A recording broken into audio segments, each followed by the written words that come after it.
jury is entering.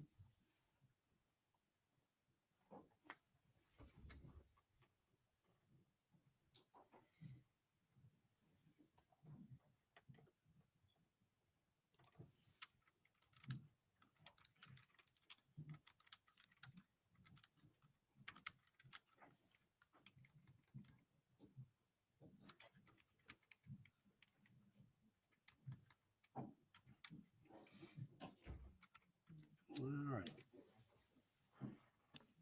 Members of the jury, we are about to conclude the case with the arguments by the attorneys. Before we do, the evidence is closed. However, I do want to instruct you that the parties agree or stipulate that the defendant in this case has no significant history of prior criminal activity. So the lawyers are about to argue the case to you. As I mentioned, the evidence is closed. What the attorneys say is not evidence, but do listen closely to their arguments. They are meant to persuade you in your evaluation of the evidence and influence your decision from their perspective. Both sides will have an opportunity to make an argument to you, but the state is allowed to proceed first, and the state may proceed with its closing argument.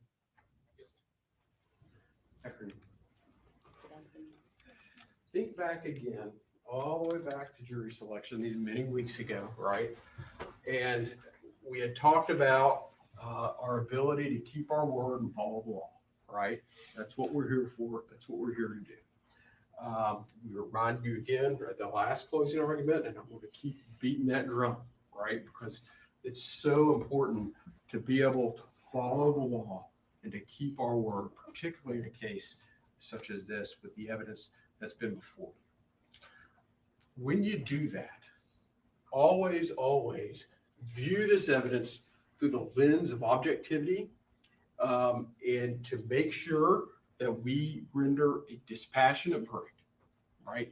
You've been confronted with highly emotional evidence from both sides, right? And that's why it's important to view this evidence as dispassionately and as methodically as we can so that we arrive at the correct decision. Emotional people make bad decisions, right? Emotional people make bad decisions.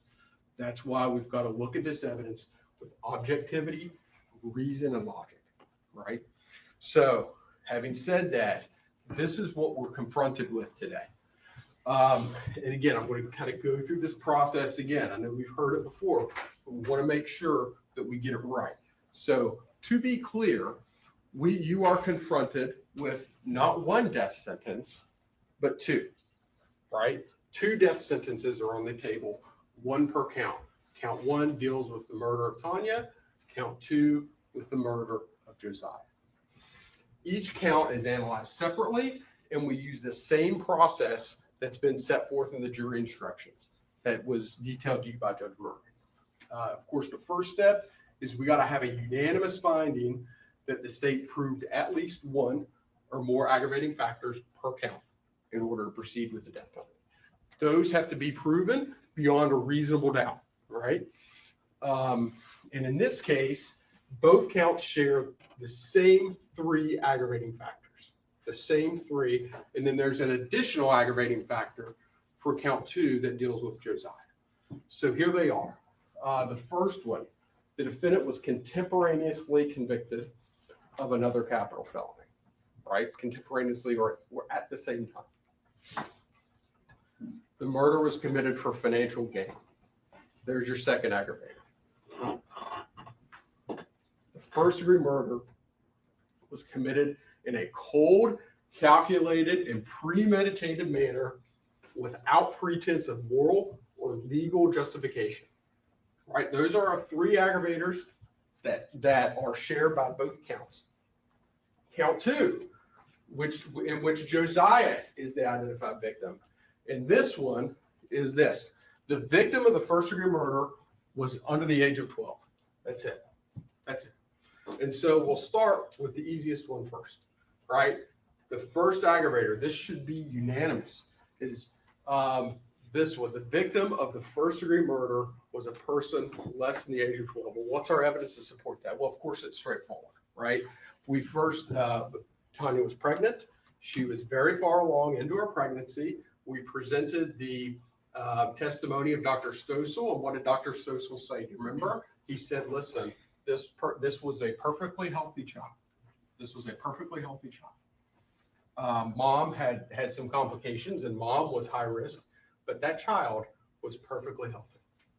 So there's your unanimous aggravator, at least for count 2. Then we go through the remaining aggravators and that apply to each count. So the first one, the defendant was contemporaneously convicted of another capital felony. Well, that's what we have here. This aggravator applies to each count because the homicides occurred at the same time, contemporaneous at the same time. The count 2 would be an aggravator for count 1, and vice versa. Count 1 would be an aggravator for count 2. So this has already been proven, and it's reflected in your first verdict. Next, the first-degree murder was committed for financial gain. Okay, let's talk about this. So in the transcript, session 3 of 39, you heard the evidence. This is the words of the defendant. She's pregnant from that little a-hole that works there. She says it's mine, supposedly. I can't take any chances. I lose everything. I'm going to blow her brains out so that she doesn't talk. I have to do it, Eric. I have no other choice. And then key sentence, I am going to lose everything. I am going to lose everything. And then he follows that up. If my wife found something like that out, oh my God, bro, I lose everything, bro. So there is our aggravator. So how do we arrive at financial gain from those particular circumstances or from those particular statements? I'm going to lose everything. We all know what the consequences are of a possible divorce, right? That's what he's looking at in his mind. He's looking at a possible divorce. So what does that mean when he says, I'm going to lose everything? Well, first off, as we all know, just from common human experience, what happens? You get a divorce, your cost of living increase, you no longer have a second income. Remember, his wife is working with him at WastePro, right? His wife works with him at WastePro at the time of this, right? So we have that. And we also have, what do we have? Child support, right? This is his way out of paying child support. Now, it's important to keep in mind, this financial gain, it doesn't have to be the primary motive for this killing. Let me be very clear about that. This does not have to be the primary motive for this killing. It can be a motive for this killing. And that's the state's position in this case. It is a motive, not necessarily the primary motive. And it's borne out by this defendant's own statements. It's borne out by his own statements. I'm going to lose everything. That means his wife. That means financial, his ability to prosper financially. That means he can avoid child support. That's what that means. And that's the aggravator in that particular case. Next one, and the most significant, right?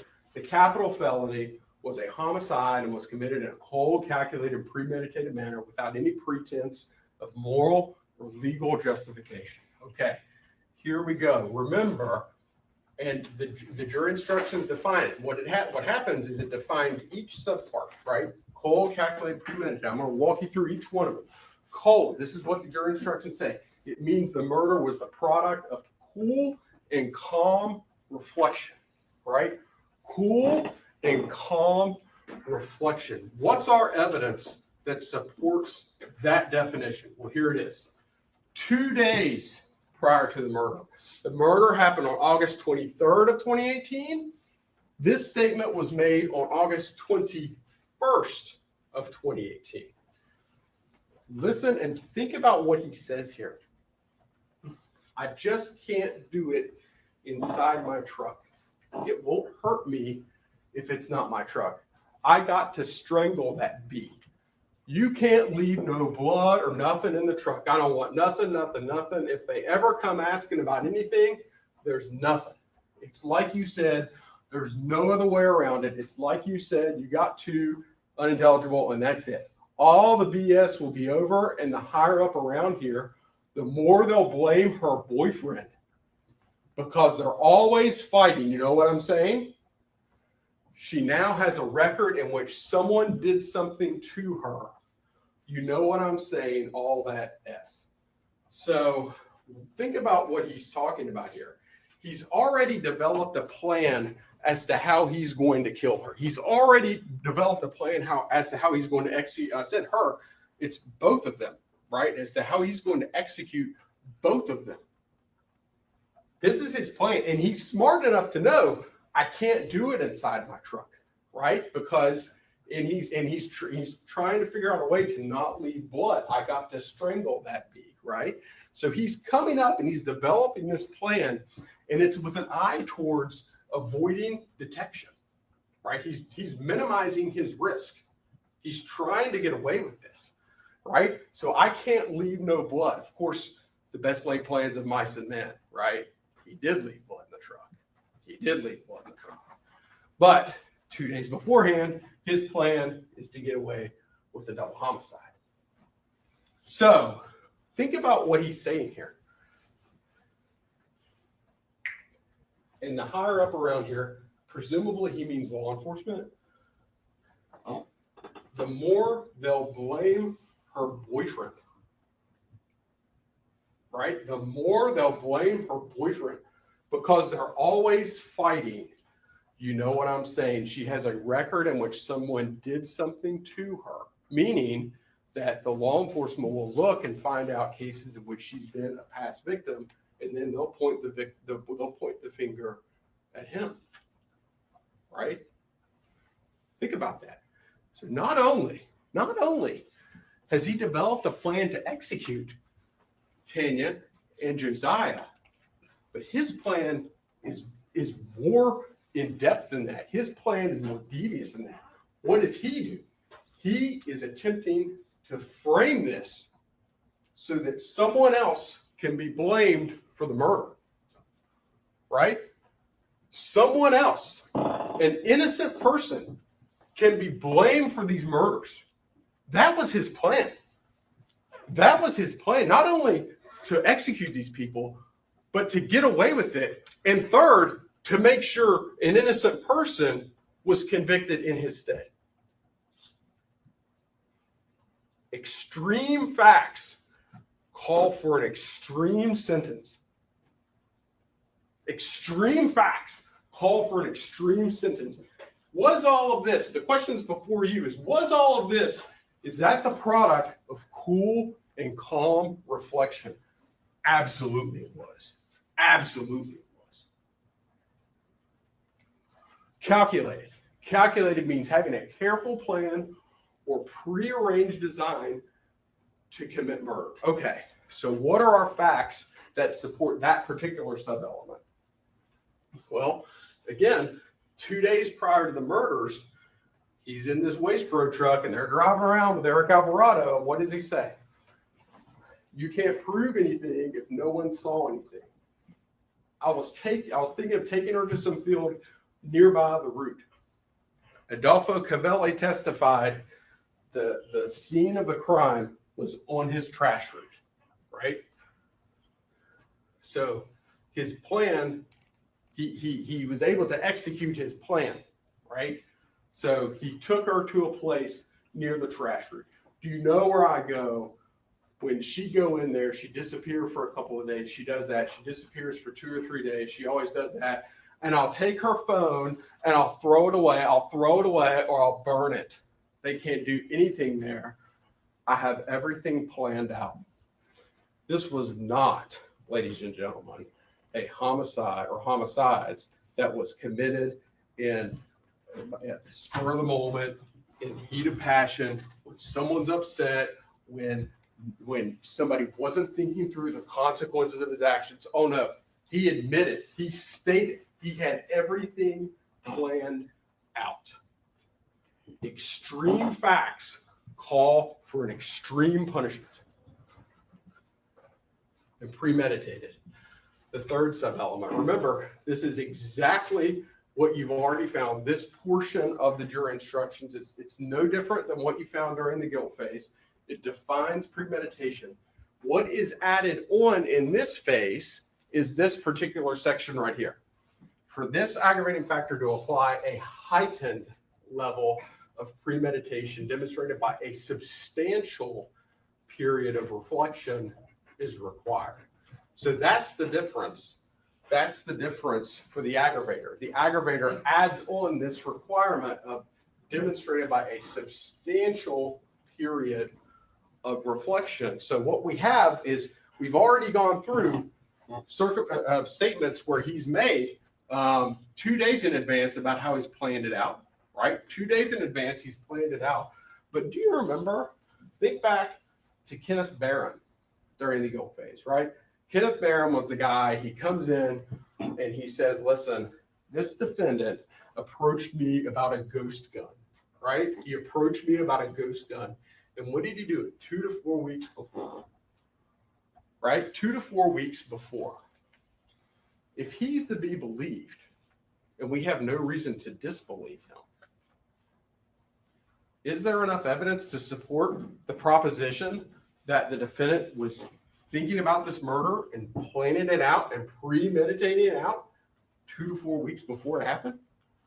Of course there is. Of course there is. What Kenneth Barron said fits in with all of the other facts and all the other evidence that was gleaned in the state's case, right? Is there any reason to disbelieve Kenneth Barron? All of this evidence, all of it shows that the state has been able to establish this particular aggravator beyond a reasonable doubt. And then the final sub-element is this. It was carried out without any pretense of moral or legal justification. And then it defines that as any claim of justification or excuse, though insufficient to reduce the degree of murder, rebuts the cold, calculated, premeditated nature of the murder. Okay, so have you been presented with any evidence that would either justify or excuse these homicides? No. No. There's no question that we have proven this aggravator beyond a reasonable doubt. And so remember, then we get to the mitigating evidence, right? Then we get to the mitigating evidence. And let's take a fair look at it and figure out where to go from here. And remember, as we all discussed in jury selection, we consider everything, right? Everything we consider. But then after we consider it, what do? We figure out how much weight it deserves, right? So that's what the law says.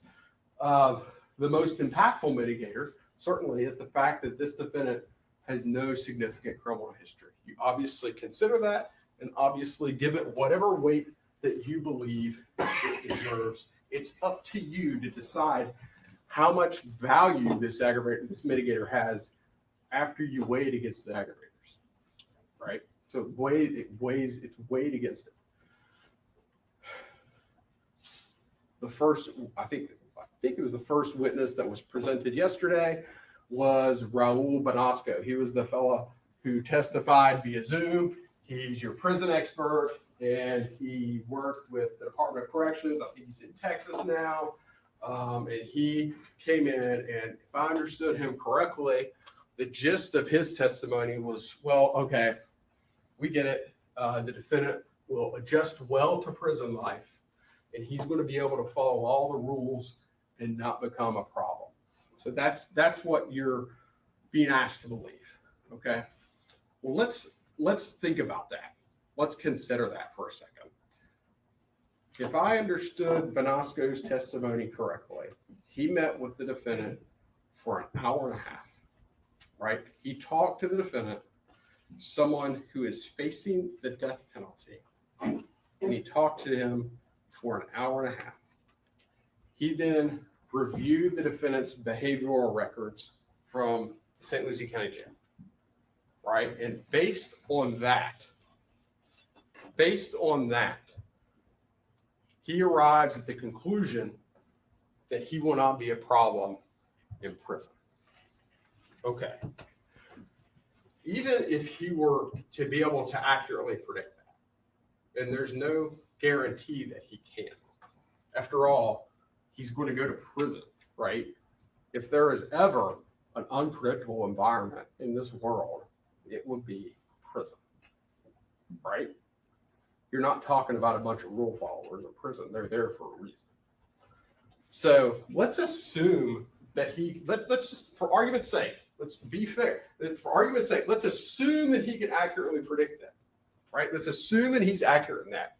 How much weight do you give that, right? How much weight would you honestly assign that when you're looking at the aggravating evidence in this case? How much weight would that honestly give and fairly give when you view this evidence objectively?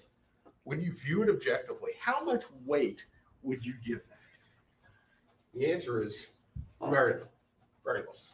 So then we get to Lucinda Cook. Lucinda Cook is the ex-girlfriend. She says that she was in a relationship with him between 2006 and 2012.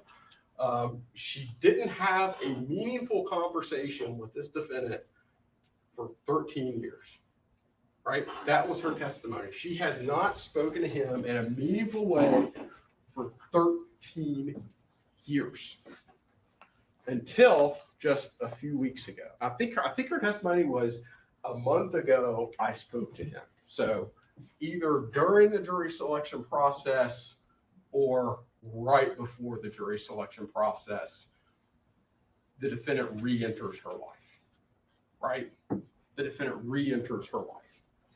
Okay. Again, and she also said, well, he was never violent with me. Okay. He was never violent with her. Okay.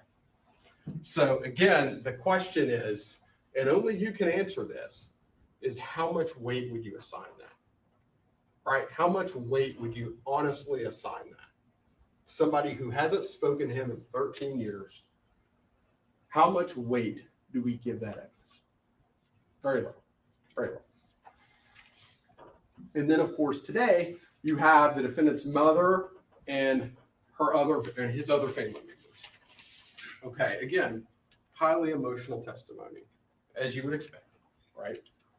And of course, they're going to have good things to say about him, as you would expect, right? No surprise, as you would expect. His mother is going to come in and say nice things about her son in these horrific circumstances.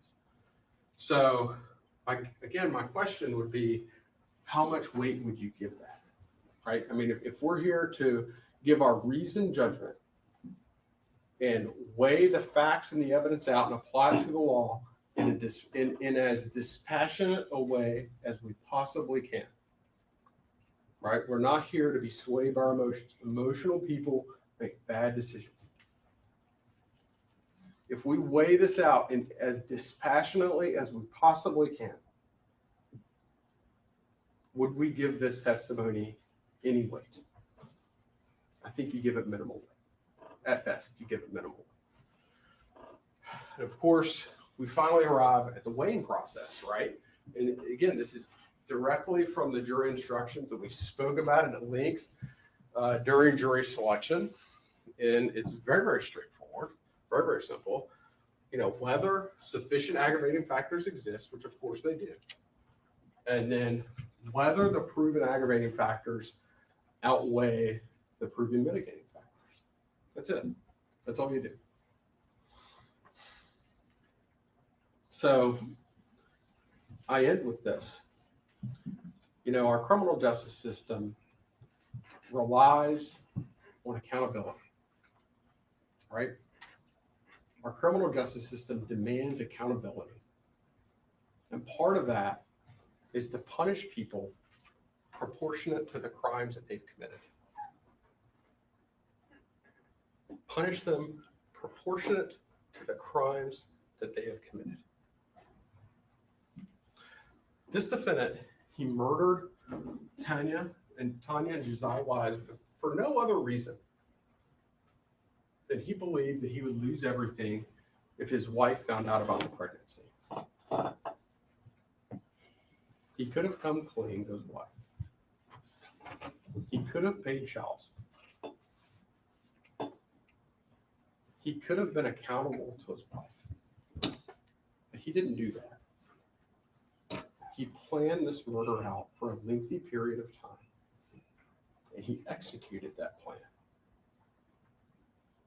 That's what he did. That's what you found. Extreme facts call for an extreme sentences. That's what we're here for today. Ladies and gentlemen, this defendant deserves not one, but 2 death sentences. Extreme facts call for extreme sentence. That's what I'm asking you to impose today. I'm asking you to impose a unanimous vote on both counts for the death sentence in each count. On behalf of Tom Backethoff, your state attorney, on behalf of the people of the state of Florida, thank you for your patience and your service this month. Thank you very much. It is, I speak for everybody, it is truly appreciated on everybody's part. Thank you so much. Thank you. Mr. Richardson, the defense argument. Mr. Byrne. Yes, thank you, Your Honor. Thank you. Greetings also to you.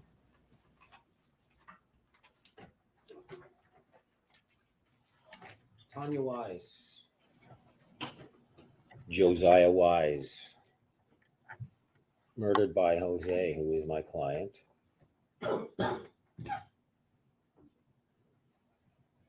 The trial is always about the accused, but the case is about those two. The main facts of the case are that they are not here anymore. And I tell you that because it's true. And I tell you that because I wish you to recognize that I know it. None of the evidence that has come before you has been received by me in any inhuman or different way than you have received it. I've just lived with it for a much longer time.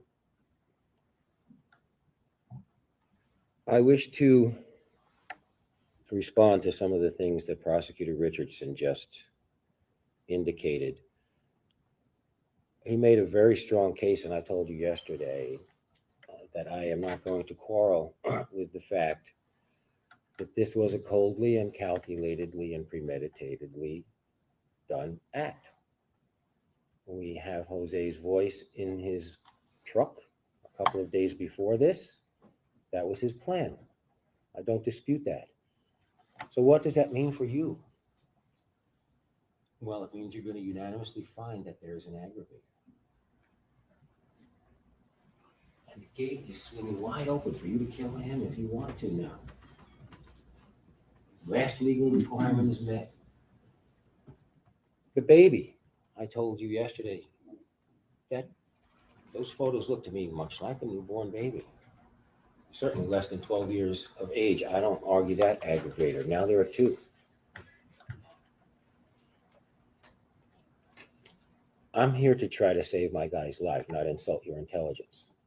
Those 2 factors are there. I don't have arguments against them that are in any way meaningful. That the crimes were committed while there were contemporaneous other capital felonies going on. Jose kills Tanya, the baby, is a contemporaneous crime. They work back and forth as aggravators. If you wish to find them so unanimously, I will only say this: the existence of the baby Josiah, the fact that Tanya was pregnant, is clearly a central fact. But Jose's intent, while it would necessarily have to cover the baby, his anger, his hatred, whatever it was that was really pushing him and motivating him along, was aimed at Tanya.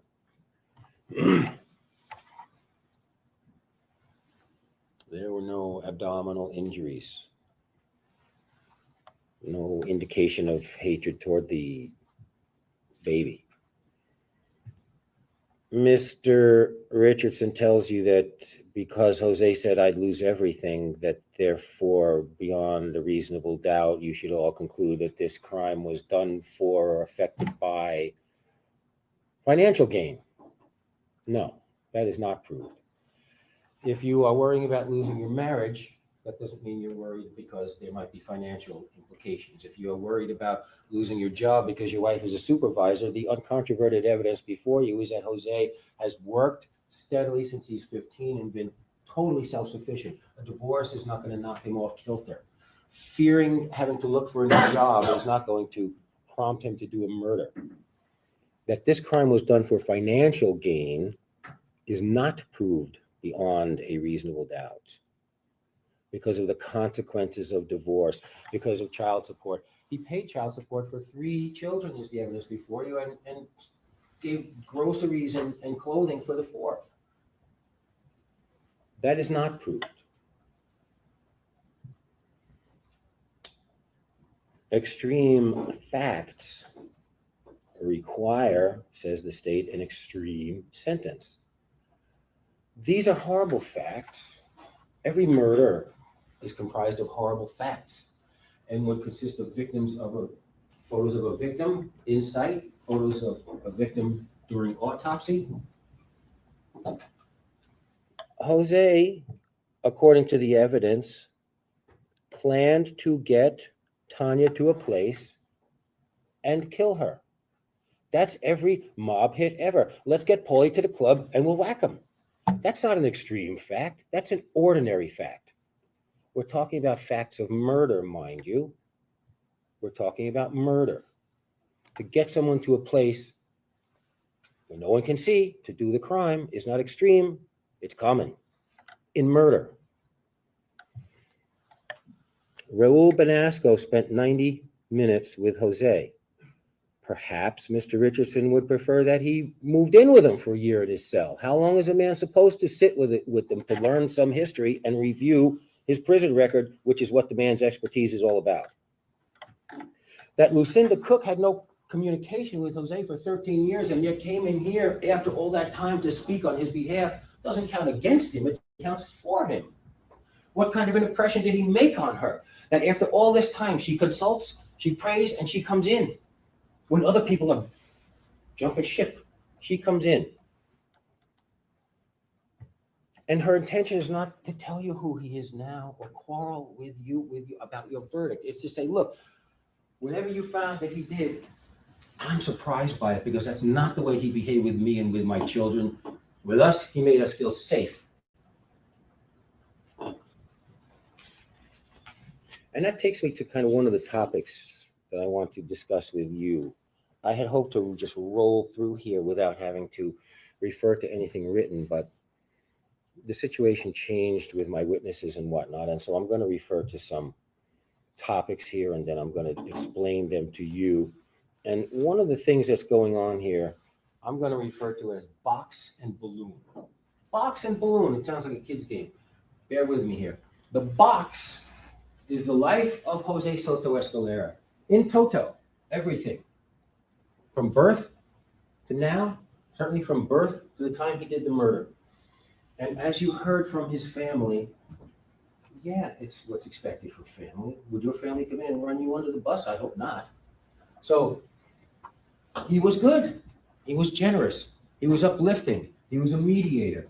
He laughed and encouraged us to come out. There were good things to Jose. He comes to Florida. There are women who say good things about him. Madeline Colon and Lucinda Cook. He has long-term relationships with them. He supports emotionally and otherwise children that are his and that aren't his. He brings safety to women who are recovering from traumatic relationships. All that is in the box. At the bottom, we insert a balloon. The balloon is this crime. It is this murder. It inflates because it is the chief act within all the acts of that box. The question for you is, how big does the balloon get? Does it crowd out every other thing in a man's existence to the point where you regard him as almost inhuman and therefore like a cigarette butt or a cockroach. He's not. He's a horrible, horrible killer. And other things too.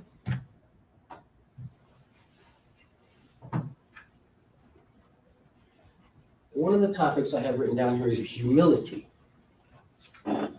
Humility. I recommend humility to myself. I don't always follow. I recommend humility to most people in most circumstances, and I most absolutely recommend it to you here in thinking about this. Why do I say this? Because you made an impression on me. When I sat back while Ms. Minton did all the work early in the case, I was watching and I was listening, and I was very, very impressed with your confidence. How confidently you all said, this one I'd kill him, I'd kill him, I'd kill him. This one, I don't know. You're very confident in your ability to make these judgments. And I wonder, in addition to being impressed, I say, how do these people come by this confidence? Do you have education? Do you have experience in this regard? You were on the streets a couple of weeks ago. Now you're in here deciding who lives and who dies. That's correct according to the law. And it's probably good that we don't leave it up to just one person. But I still think you ought to think about how perfectly suited you are to do this. Take a look. Think. How do you think? When's the last time or when was the first time any of you thought about how you think? Probably not. It's a thing you do. You put on your shoes, you make a bowl of cereal, you think. You're thinking all day. Your mind's taking you here and there. How exactly does it work? When have you examined the functioning of your brain? Look to that door right there. Let's use our imaginations. These folks here are essentially asking you to put a target on Jose's back and make arrangements for death to do his thing with this guy, because the law permits you to do it and you would decide that's what should be done. So through that door now comes death. Death is coming in, coming through the gate. Death is right here. I'm asking you to imagine death is right here in the room with us. How many of you perceive death right here in the room with us as a female? None of you, right? As a child, none of you, right? It was some hulking, some version of the Grim Reaper, right? You have conclusions and ways and things in your brain, and you don't even know how they got in there. Death could be a woman. Death could be a child. It could be a noxious cloud. But you, I'm pretty sure, had death as a male. In what other ways do you think or make decisions and you're not even exactly sure why? This is intended to be an abiding decision. Live with you forever. Like your religion, like you love your children, like your sports team, things you don't change. And so if you decide to kill Jose, that means that you are right now, today, knowing how you're going to think forever. Right now, you're going to lock your brain into an unyielding rigidity that says, kill him. And if someone asks you next year or in 10 years or in 20 years, oh yeah, I'm still good with it. That's what it means. And that's why I say you should approach this with some humility. I want you to imagine something else. I'm going to call it a spectrum of death. Jose is on it. Over here is one end. And I'm at this end, and you're at this end, and everyone else in this room is at this end because we had no involvement with killing. Never killed anyone, never thought about it, and certainly didn't engineer it and make a heavy-duty recommendation that it be done. We are all over here, unstained and unsullied by any association with death and killing. Jose is on the spectrum here. Jose is on the spectrum. Let's make this mark on the spectrum where we started with Ashley Minton's questions to you. In the next courtroom over, we've got a murderer, a first-degree murderer who intended to do it. Now, we have a little more than that. We have some aggravators. So Jose's a little further on the spectrum of death. Way way out here at the other end of the spectrum, death is, we'll put our state actors, your Hitlers, your Stalins, people killed in the millions. It's not really relevant to us, but it's out there because what you need to comprehend, and I don't know if it's ever come through in all the system, all the sessions that we had, how do we decide what is a death penalty case? The people that you send to Tallahassee, when they become geniuses and philosopher kings, they look at the spectrum of murder, all of it, and say, okay, where are we going to pin it to say what is a death penalty case?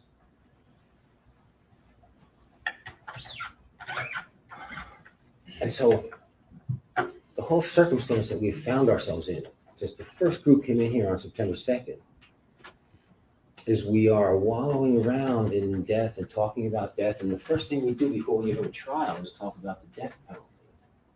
And you're a jury of Jose's peers. But as you know, from your individual groups, a lot of your peers didn't like the death penalty, but they're on the outside of the door now. So what I'm looking at is a box full of, I won't say killers, but people who are comfortable with it. You all said many, many times, oh yeah. Up and down the road, said, will you invoke death? Yeah, I'll do well. Yep. Yes. You're the same people who just convicted him. And I'm just one guy with some words. And I'm afraid you're going to roll right through me and try and kill him, but you don't have to. Here's one simple thing. And in thinking about this argument and then making it, I kept coming back to it because I'm a very simple person, possibly a simpleton. And it is this: why would any ordinary, decent person with a conscience orchestrate a death if they don't have to? Why would you make someone die if it's not required? And it is not required under any circumstances that you have heard or will hear. If Jose is to die judicially, it's because you did it. You want it to be done. The judge can't do it on his own. You have to do it. And so you, I'll use the word contort, but maybe your brains flip right into that position naturally. I say you have to contort yourself and everything you believe and your consciences to get to a place where you can say, I'm morally comfortable with killing a guy. Let me talk about some of the mitigators. Where's my list of mitigators? There are a lot of mitigators.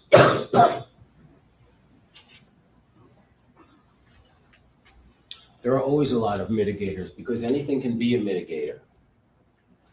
And I'm behind the 8 ball. So I'm going to throw a lot of mitigators out there. I don't suggest they're all of equal weight. I don't even consider them all of equal weight.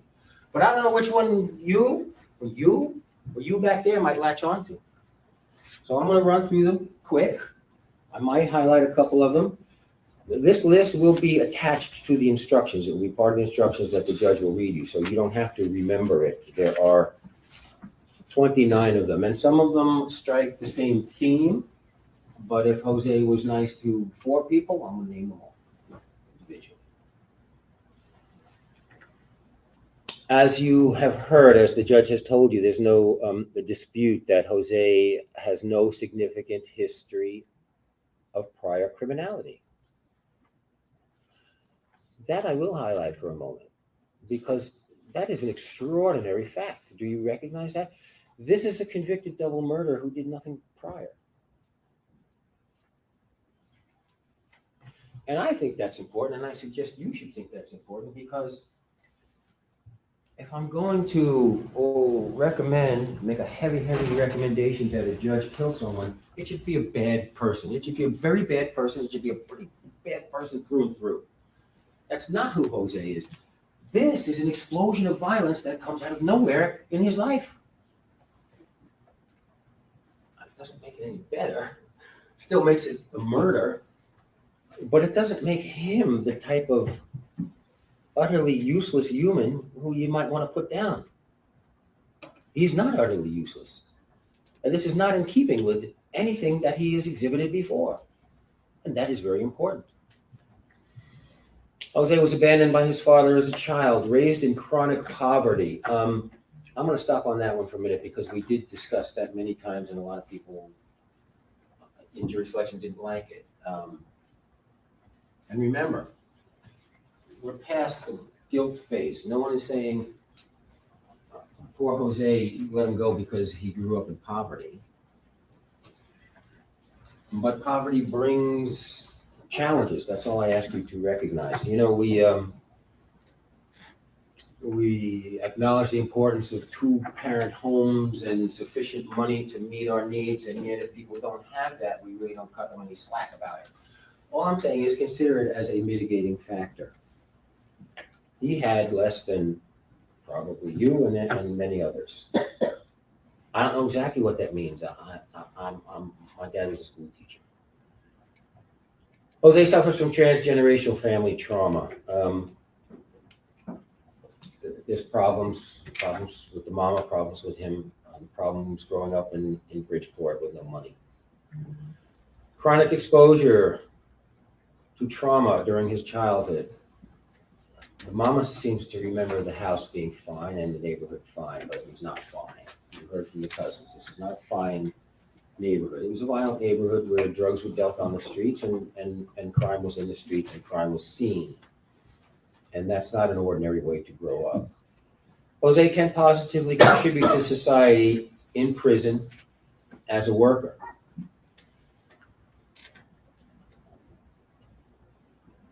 I don't contend that that is an especially weighty concern, but it is a totally relevant concern because remember, where is it?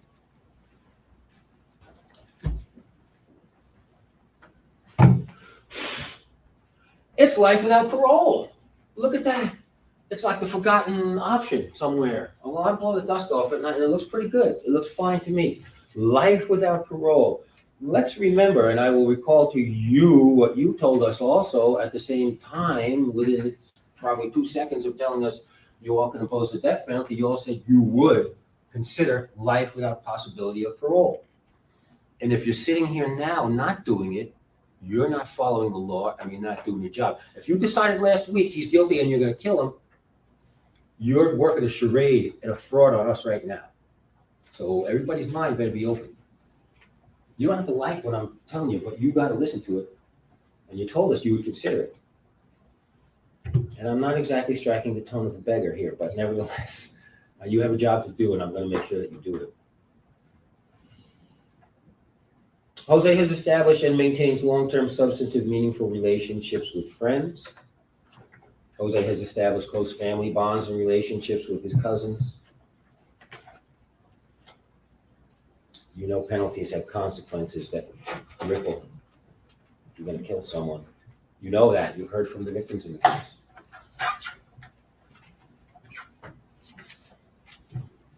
Jose has maintained a close relationship with his mother, maintains close family bonds with his children.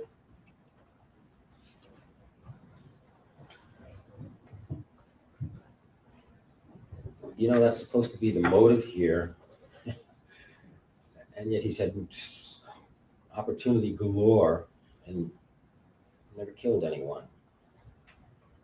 That doesn't mean he didn't do this, he did.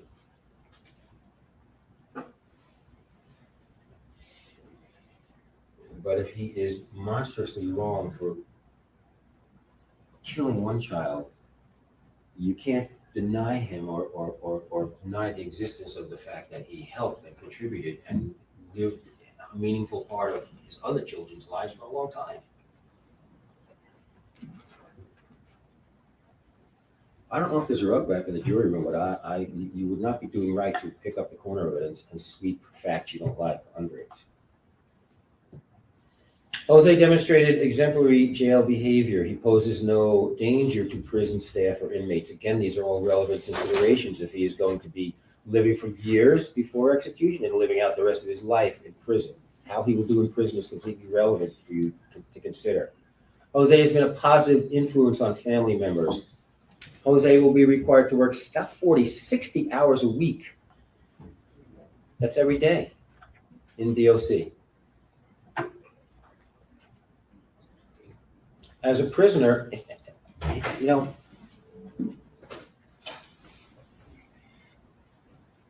Jose's a prisoner. He's been a prisoner for 7 years. When you capture prisoners in war, you don't kill them. It's a war crime. But here, it's okay to kill prisoners. Think about that. You're being asked to kill a prisoner. He's neutered. He's nothing. He's been in handcuffs and shackles behind bars in a secure jail, guarded 24/7 for more than 7 years. What is the need to kill him? You got that much of an urge? Take him out of his cage and put him down? He's helpless. He's hopeless. That's enough. Your common sense should tell you, your understanding of the world, at least the United States, should tell you that there's plenty of states that don't have a death penalty at all.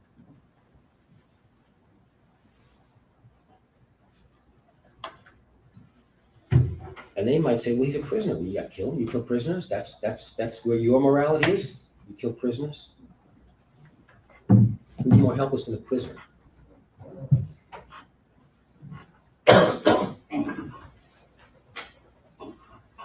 Jose was a positive influence on his former girlfriends and their children. Jose can be redeemed.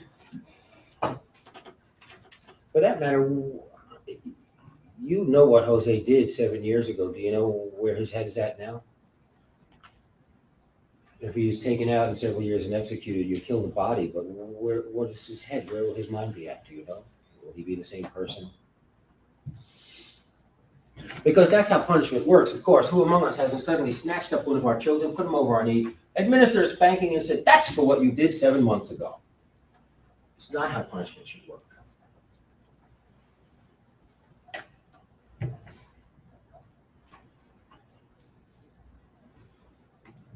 Jose provided support for his children.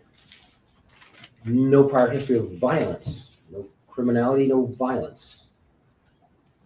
He has helped his former girlfriend and his son's mother escape dangerous domestic violence situations. He has always been a hard worker in manual labor fields, furniture delivery, security work, others. Jose escaped a high crime, high poverty area independently, moving to Florida when he was just 15 years old, and he made it on his own. Despite lacking the opportunity to complete his education, he overcame that lack of education through consistent work ethic. He never took a dime of public money, even though he was just a teenager. And again, that undercuts the argument that he did this killing in any way connected to a for or about pecuniary or financial gain. He's always had to work and always had money.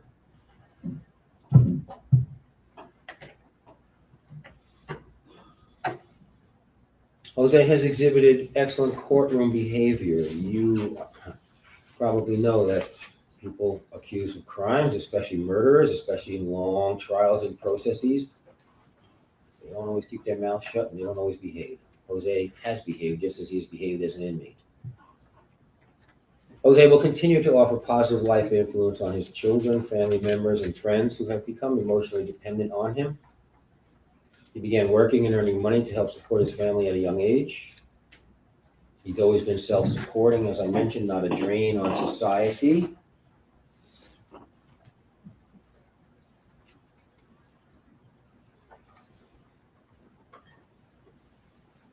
Some, if not all of those, you should find exist a little more likely than not, and then you are required to consider them.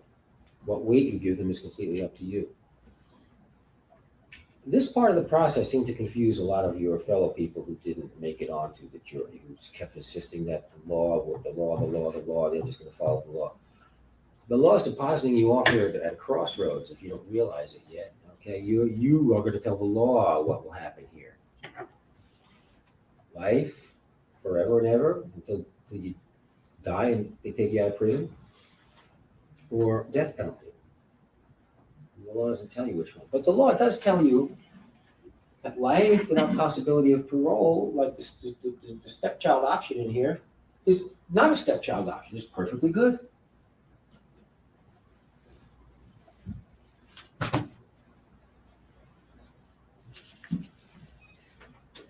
The law gives you a choice because it's perfectly happy with the life. Perfectly happy. And so should you be.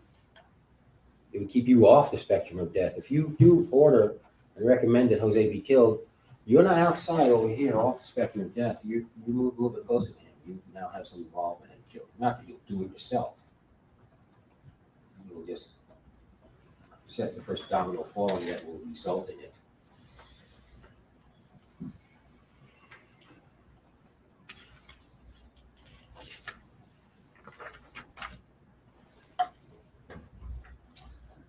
Jurors isolated from the execution. You're making a moral decision, but you're not making it in a vacuum, and don't think because it will happen years down the line and you won't be there and the needle won't be in your hand that you're not responsible. That's my point to you. You are responsible. The prison is far away. You're still responsible if it happens. Well, someone else in the state's employ, the state executioner will do it. So your hands won't be dirty, but it's your handiwork that will be done.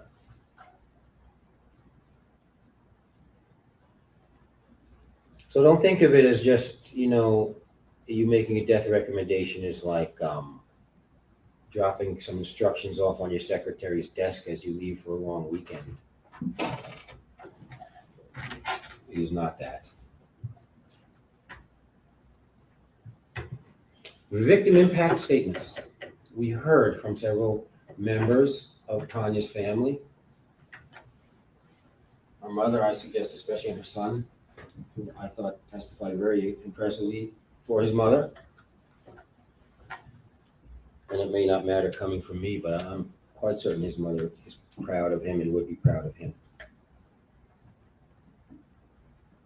But I hate victim impact statements, not for the reason you probably think. Because in fact, I love victim impact statements done right. Victims should have a voice. They should be heard, especially in crimes of violence and especially in loss of life cases. I think victim impact statements should be published in the newspaper and court administration should pay for it. They should have a voice. But here in this process, that voice is best expressed to the judge with experience, not to the jurors with none. Because within this tight process that you're following that might lead to someone's death, in comes these victim impact statements, and where do they fit into the process? They do not. What will the judge tell you? Well, the purpose is to establish the uniqueness of the victim and the impact on the family and community. Who would dispute that a murder victim is unique? Everyone in here. We're all the same and all exactly different. Of course, Tanya Wise is unique and special and has special characteristics and qualities.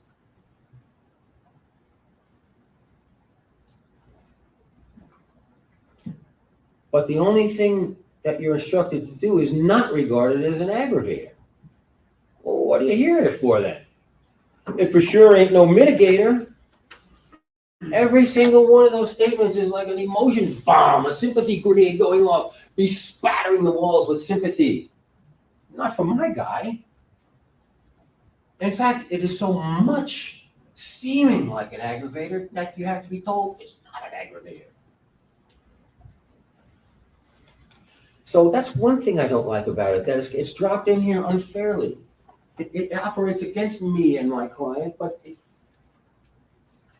what am I supposed to do with it? What are you supposed to do with it? It's not an aggravator, and you're only supposed to be deciding the case on aggravators and mitigators, so what are you supposed to do with it? And the other reason I don't like it is because it lends itself to being a victim ranking system. If Tanya Wise had no family whatsoever to come in here for her and give victim impact statements, is her life and her murder any less important thereby? No. If Tanya Wise was the chief of surgery at the local hospital and saved hundreds of lives through her surgical skills, would that make a difference? It should not. One man, one vote, one murder victim, all the same. They're all the same. Every life is valued the same. No life is valued more than another. If Tanya had nobody to come, if that whole segment was not here at all, okay, it's victim impact time. No one say here. So what are you supposed to do? Oh, she must not be worth very much, right? Or look, it's 100 people come in. She must be worth so much. It's a victim ranking system. It stinks. Everyone's the same. No one deserves to be killed, no matter who you are. And so I don't like it for that reason. Look, this case is loaded with emotion from top to bottom.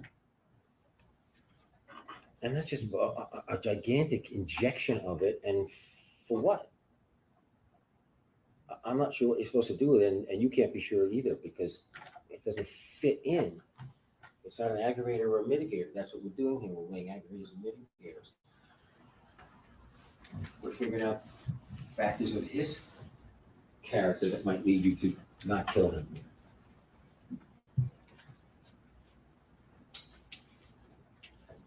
That Tanya is unique, that her family is mourning. There's a void that won't be filled. Yes. But that's not the point. The point is that she is a person who should be alive and is not now, due to Jose's criminality.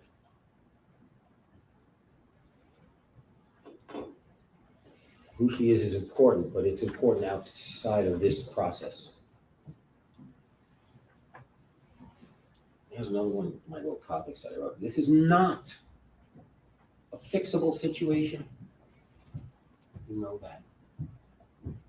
I'm just gone for 7 years now, which is why I never had a chance. Never began.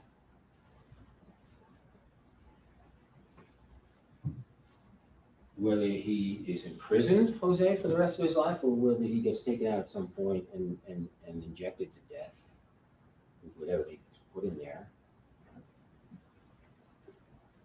Tanya and Josiah will not come back. They can't be made right. And we, you, me, that doesn't, it just doesn't fit right. And then I think it especially doesn't fit right for Americans because we don't, okay, what are we going to do about it? Let's do something. There's nothing meaningful that can be done. If there are people rooting for the death of Jose, I don't know that there are. If that day comes, they may experience a moment or a day of satisfaction, but I think the next day after, the heaviness and the sadness of the loss is still there. It's undiminished. That's the fact. He lives or dies is less important than the loss that cannot be made right. Killing him won't fix it. It won't fix it. It won't take the pain away.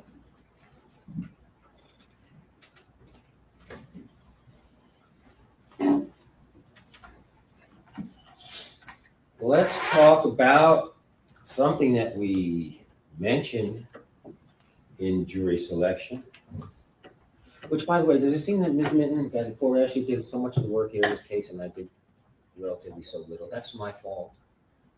Here's a little inside baseball for you. This is my case. I am lead attorney in the case, and Ms. Minton works for me, so to speak, under my supervision. And I could have done everything or I could have done nothing. But like I told you yesterday, I waited a long time for my chance to speak to you. And the detectives among you have already figured out because I knew I would be here. I knew there would be a penalty phase. And I figured that this would be the hottest part of the trial for Mr. Jose Soto Escalera. And so I figured that this ought to be my post of duty and not Miss Ashley's post of duty. But everything that has transpired in this courtroom has been done with my knowledge and my approval from the defense side of things. And you know what? You know why? Maybe you're thinking, well, hey, Attorney Burns, what did you drag us to a trial for if you figured you guy was guilty already? Because they're trying to kill my guy, and they're going to cross every T and dot every I before they get to do that. Late in a losing game, a losing effort, the final seconds click off the clock, the quarterback doesn't drop back in the pocket and take a knee and give up. He heaves the ball as far as he can and hopes for a miracle. Do you think you are the only ones who can read and understand and appreciate and see evidence and what it means? I've been doing this for a long time. Whatever you can do in that regard, I can do better. I knew I would be here. And we make no apologies for fighting every step of the way, including now. And frankly, I feel like I'm in the last ditch, maybe fighting you all off, and I got nothing but a rusty sword in my hand, a slingshot, nothing but words. And I really don't want you to kill my guy. But we're going to talk now about mercy. I hear some of your voices. I hear them from here saying, oh, counselor. Attorney Burns, I was kind of half with you, sort of paying attention up to this point. But mercy for this guy? Mercy. You may, if you hearken back just a few weeks, you will recall when Miss Ashley was addressing this topic with you. The point that was attempted to be made and the distinction to be made is how does mercy work? Does the guy who gets it have to earn it? People who give it just give it? The concept, I believe, that was attempted to be taught to you, and there's not really much time in that classroom where you have to address 20 other matters, is that mercy is always in the power of the victor. Weak people, losers, don't get to grant mercy. People who have power get to grant mercy. And so, whether it's withheld or granted, has very little to do with the recipient and very much to do with you, the grantors. It's a statement of who you are. And so, if any of you are still even within earshot on this issue of mercy, you need to just consult yourself and say, look, am I a merciful person or not?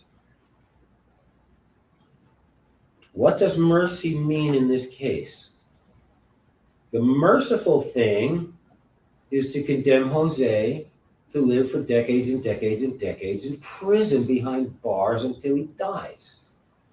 To become institutionalized and infantilized over time and be told when to go to bed and when lights on and lights out and when to eat and not to eat and look through bars and never get out. If I imprison you guys in your old high schools, how long would it be before you went crazy?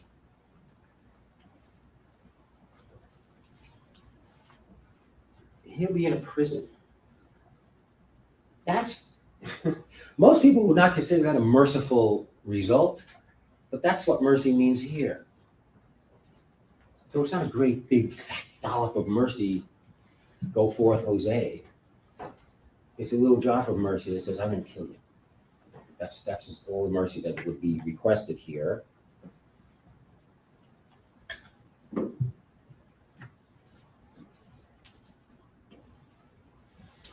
Let me take you back a couple of days, and I'm going to read you some words that Judge Merman read to you in describing the elements of first-degree murder. And then I'm going to make an argument from that by reworking those words a little bit. None of what I say to you is a legal instruction. It's just an argument. It's just food for thought. Killing with premeditation is killing after consciously deciding to do so. The decision must be present in the mind at the time of the killing. The law does not fix the exact period of time that must pass between the formation of the premeditated intent to kill and the killing. The period of time must be long enough to allow reflection by the defendant. The premeditated intent to kill must be formed before the killing. That's what the judge read to you. Now I'm going to change it up a little bit. Killing with premeditation is killing after consciously deciding to do so. The decision must be present in the mind of each juror at the time of engineering the killing. The law does not fix the exact period of time that must pass Action, between. proper argument. You wanna put-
You may continue.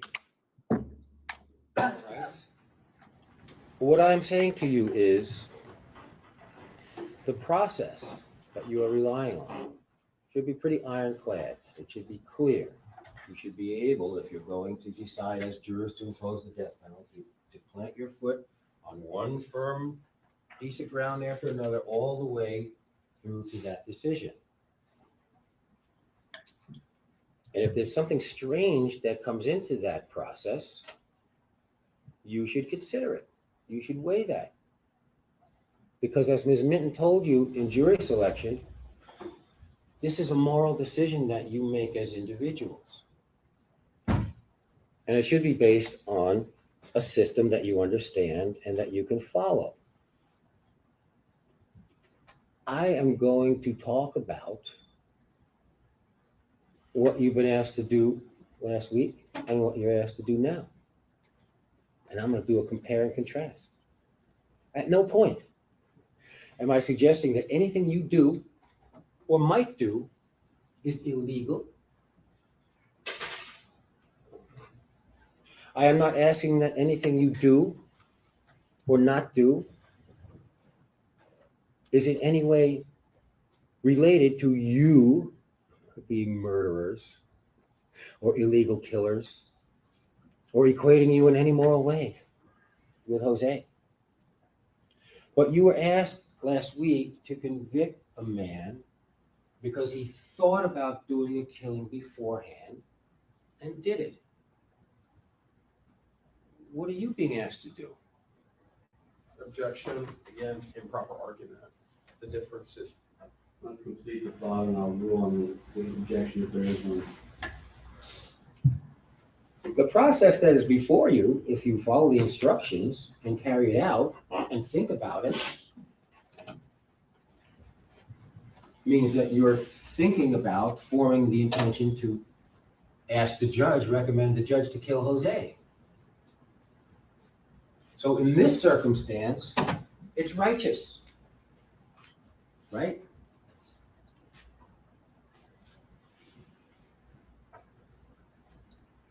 So sometimes thinking real hard about doing a killing is okay. If you're comfortable with that.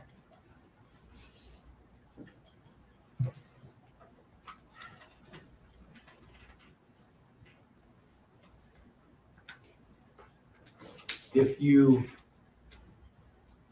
should go back there and 8 or more of you decide independently, and by the way, this is an independent thing. I don't say you can't talk to one another or nothing like that. But so far you have kind of walked the path together. Jury selection, you get on the jury, you hear the evidence, you've made your decision, and now all of you stand here at the point together. But you sort of come up the stem or the base of a Y, and now you're at the V part and you're looking at the crossroads. That's where the law has deposited you now. And I have acknowledged that the state has demonstrated that there are aggravators. And as I told you, the gate is open for you to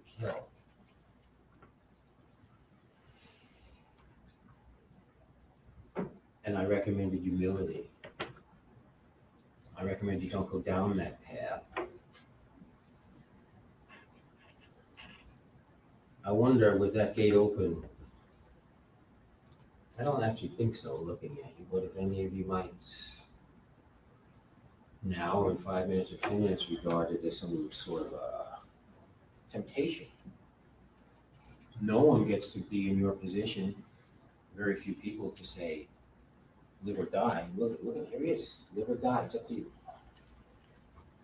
It might be tempting. Walk the path that people don't get to walk. It's a forbidden path. Highly forbidden. But it's open to you. If you should find it alluring or tempting in any way, the forbidden fruit of control over someone's life or death, you're not in the Garden of Eden being tempted, you're in the Valley of Death being tempted. Walk out of it. Go away. Take the other path. Do not do any killing that is not absolutely required, and this is not required ever.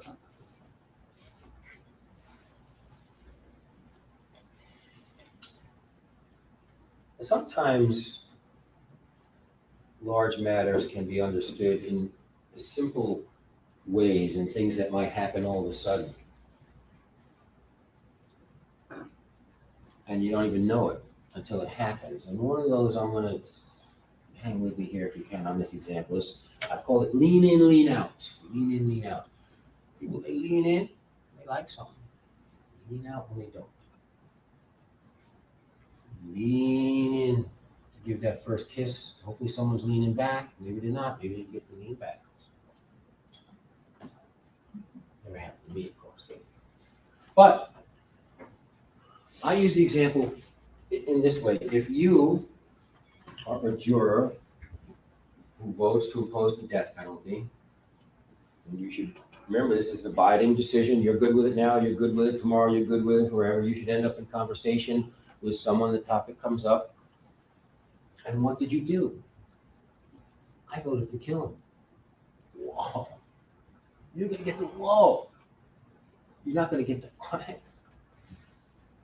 And the person hasn't had a chance to think about it. It hasn't penetrated to the consciousness of that hearer at all.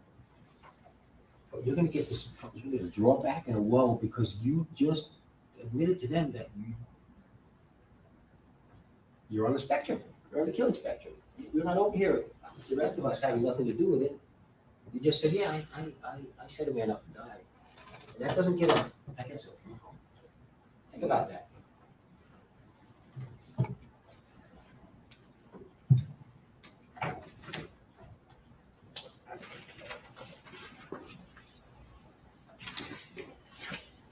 This is a big decision.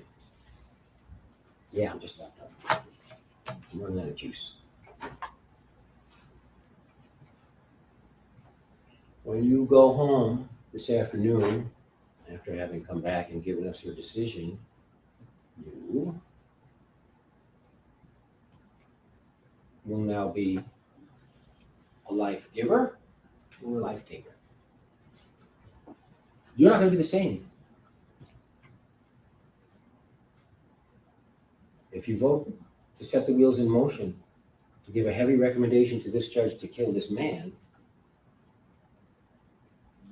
you're not going to be the same. This is a life taker.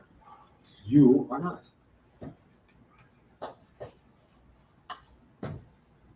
Leave the life taker alone on the spectrum of death. Don't take a step nearer to him. You don't have to.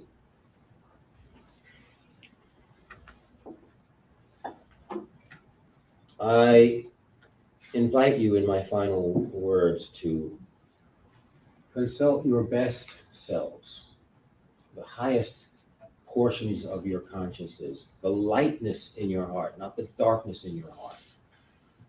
To rot and die in prison is not merciful. It is a horrible, horrible sentence. Do that to him. Thank you. Thank you, attorneys. Members of the jury, I'm about to instruct you before you deliberate. The instructions, just as in the guilt phase, are in writing, and a copy for each of you. We'll go back into the jury room during deliberations for your further reference should you need it. However, do pay close attention to the instructions I'm about to give you. And for those of you who are in the audience, the instructions will only take about 10 minutes. You must stay for the entire instructions so as to not distract the jury as they pay close attention to these instructions. Members of the jury, you have heard all the evidence and argument of counsel. Now you must decide whether the defendant should be sentenced to life in prison without the possibility of parole or to death. In making your decision, you must first unanimously determine whether the aggravating factors alleged by the state have been proven beyond a reasonable doubt. An aggravating factor is the only circumstance recognized by Florida law that could result in a defendant receiving the death penalty. An aggravating factor increases the gravity of a crime or the harm to a victim beyond the harm inherent in every first-degree murder. You must not consider any other facts as an aggravating factor other than what has been alleged and proven by the state beyond a reasonable doubt. The aggravating factors alleged by the state applicable to each victim are: 1, the defendant was previously or contemporaneously convicted of another capital felony. The crimes of first-degree murder and first-degree murder of an unborn child are capital felonies. 2, the first-degree murder was committed for financial gain. And 3, the first-degree murder was committed in a cold, calculated, and premeditated manner without any pretense of moral or legal justification. The term cold means the murder was the product of calm and cool reflection. The term calculated means having a careful plan or prearranged design to commit murder. A killing is premeditated if it occurs after the defendant consciously decides to kill. The decision must be present in the mind at the time of the killing. The law does not fix the exact period of time that must pass between the formation of the premeditated intent to kill and the killing. The period of time must be long enough to allow reflection by the defendant. The premeditated intent to kill must be formed before the killing.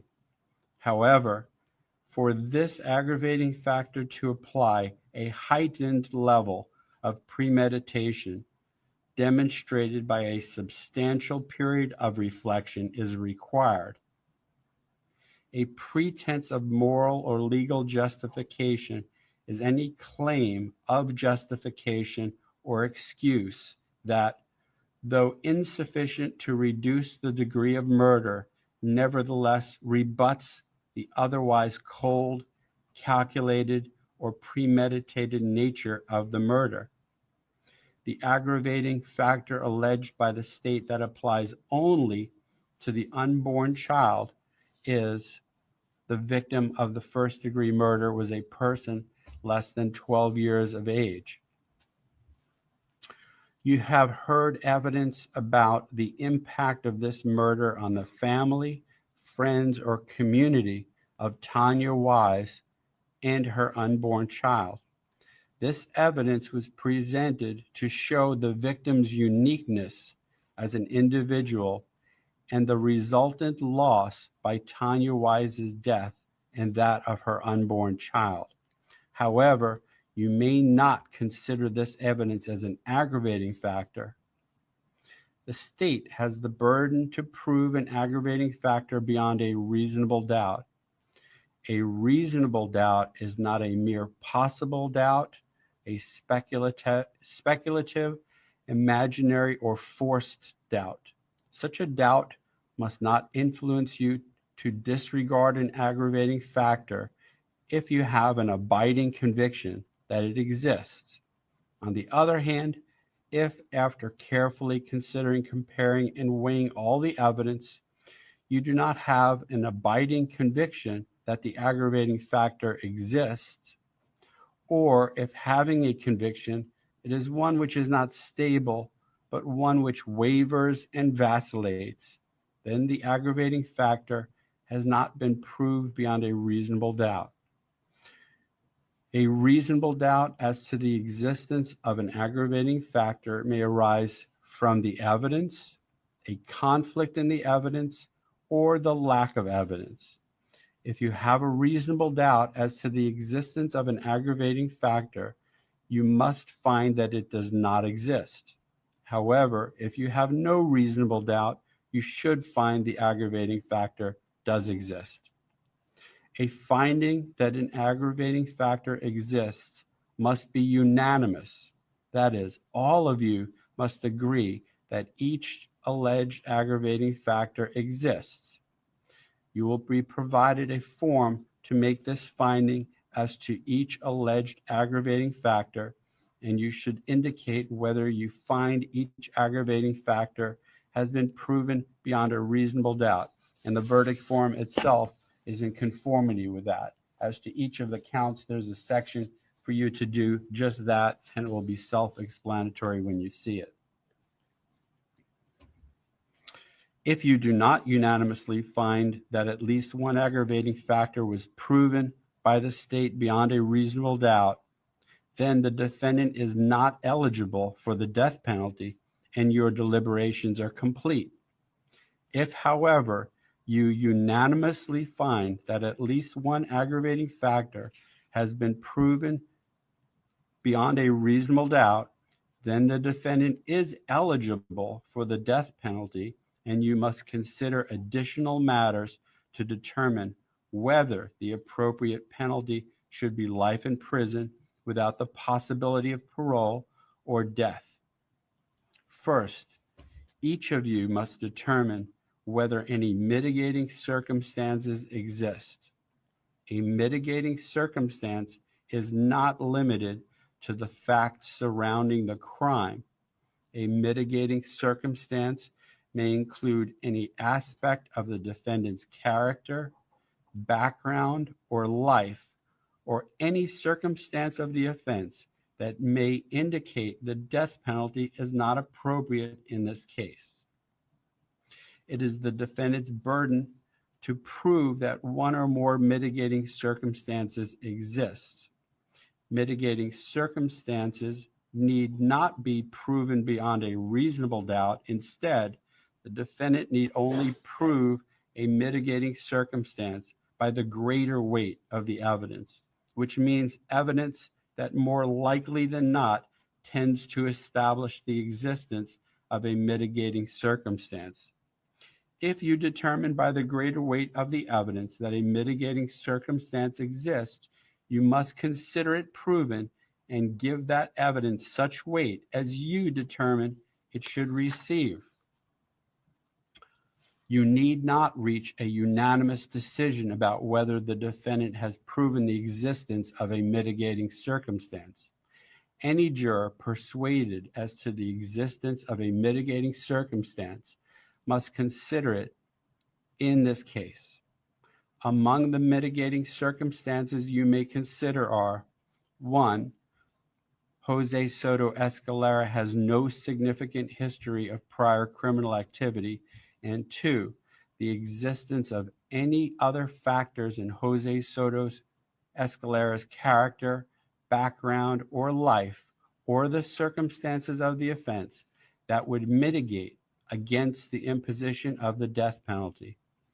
A list is attached hereto to these instructions for your convenience regarding the defendant's proposed mitigating circumstances alluded to by his attorney. That is, the list is behind your instructions as Mr. Burns argued them. The final step in the process is for the jury to determine whether the defendant should be sentenced to life in prison without the possibility of parole or to death. In making your decision, you must weigh all of the following factors. 1, whether sufficient aggravating factors exist. And 2, whether the proven aggravating factor or factors outweigh the proven mitigating circumstances. The process of weighing aggravating factors and mitigating circumstances is not a mechanical or mathematical process. In other words, you should not merely total the number of aggravating factors and compare that number to the total number of mitigating circumstances. The law contemplates that different factors or circumstances may be given different weight or values by different jurors. Therefore, in your decision-making process, each individual juror must decide what weight is to be given to a particular aggravating factor or mitigating circumstance. Regardless of the results of each juror's individual weighing process, even if you conclude that the sufficient aggravators outweigh the mitigators, the law neither compels nor requires you to recommend that the defendant should be sentenced to death. If fewer than 8 jurors vote for the death penalty, the court must sentence the defendant to life in prison without the possibility of parole. If 8 or more jurors vote for the death penalty, your recommendation is for the death penalty. This recommendation is not binding on the court. However, I am required to assign and give great weight and deference to your recommendation. You will be provided a form to reflect your decisions, which is a verdict form. The fact that the jury can make its decision on a single ballot should not influence you to act hastily or without due regard to the gravity of these proceedings. Before you vote, you should carefully consider and weigh the evidence, realizing that a human life is at stake, and bring your best judgment to bear in reaching your decisions. That concludes the instructions, and at this time, the jury, with the exception of our 4 alternates who now at this stage know who they are, that Ms. Emmert,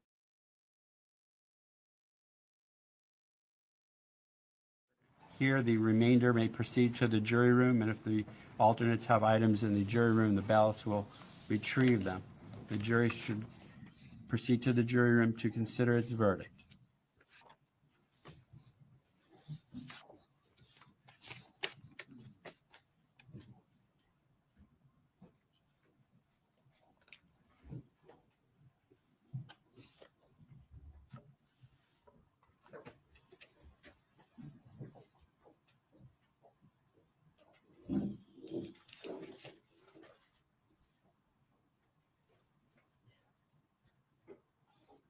All right, the jury has exited this time.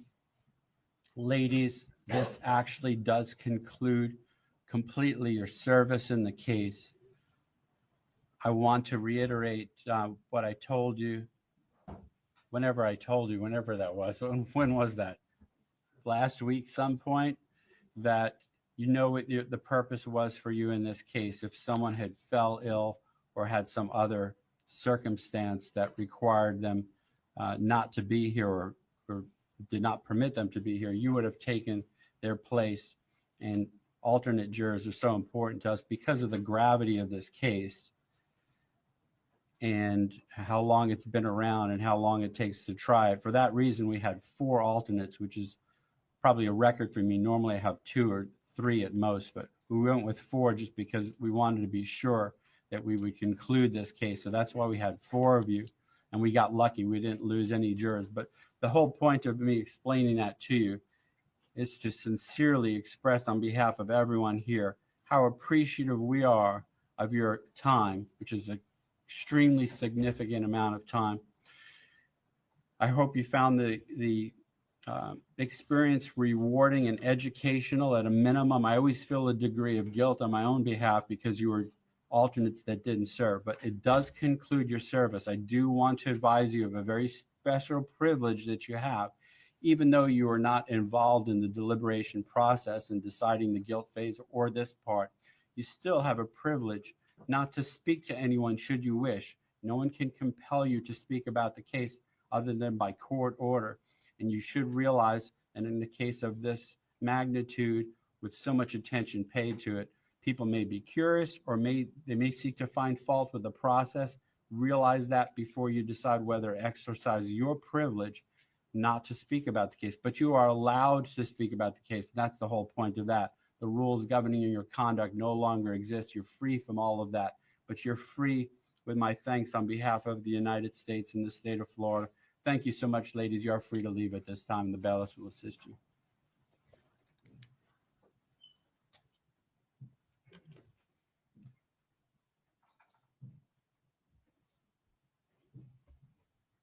And if the lawyers could check on the objects to go back, the items and evidence, I think they're the defendant's photographs, right? Yes. And the verdict form and the instructions are there, or?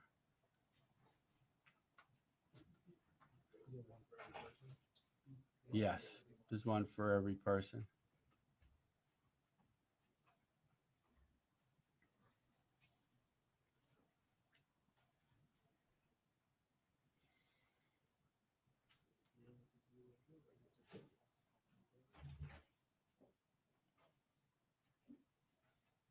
Just want to make sure the victim impact statements are just court's exhibits, not going back to the jury. Okay.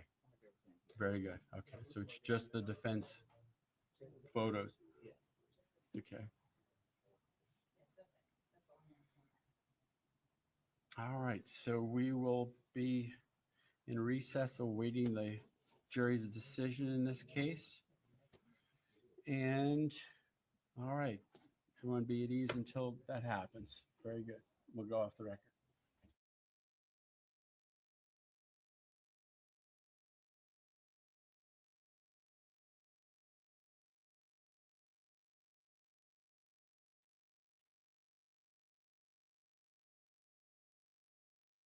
So I'm going to leave this running while we wait for a verdict. I don't think it'll be that lengthy. Yeah. So I do want to make a comment, though.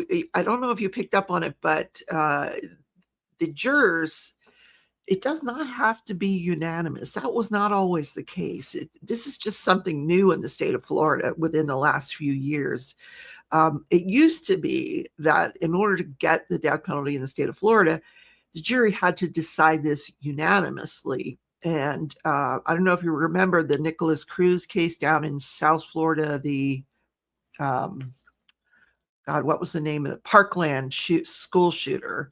He killed 17 kids in the high school, and the jury was not unanimous on the death penalty. So he got life without possibility of parole times all of those. You know, he's serving 17 plus life sentences, but because there were injuries for victims that did not suffer a demise that he was also charged for. But in any case, he didn't get the death penalty, and it outraged so many people that they decided to change the law so that now it only requires a majority. 8 people have to decide. If less than 8 people decide, then he's not going to get the death penalty. But if there's 8 of the 12 jurors that want the death penalty, he'll get the death penalty. So it does not have to be unanimous. See, said that attorney telling me they will now all be murderers. I was a little taken back by that. That I would have been jumping out of my chair a lot sooner than the prosecutor jumped out of his chair, because as soon as he said the word mercy, I thought, oh, he's headed down the wrong path here. It's just, but you know, it's a gamble. He took the gamble. They're going to reflect on that. You better believe it. They'll reflect on it. It didn't go over well with me. It didn't sit well with me either. So, all right, I'm going to leave this running, and guys have any questions I can answer? I have no idea what this jury is going to do. I don't, each person, this is a very personal decision for a lot of people. I myself, I don't know. I don't know what I would do in their position. I really don't know. I'm not in their position. I'm sitting in my, craft room in a studio in my house. This is difficult, and I don't know what 12 people are going to decide, or 8 of those 12 people. But even if he gets life without the possibility of parole, he's not going anywhere, and he'll probably, he sounds like a laborer, like he's really into carpentry skills, and they'll put him to work. He was going to work his butt off in prison, versus sitting on death row where he'll just be laying there in his cell for years and years and years. It takes the whole process of the appellate process in a death penalty case lasts 10 plus years at least, before they actually will execute somebody. All right, so I will see you guys here soon when we have a verdict. And if I don't see you, have a great afternoon. Take care, everybody.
Bring out the defendant.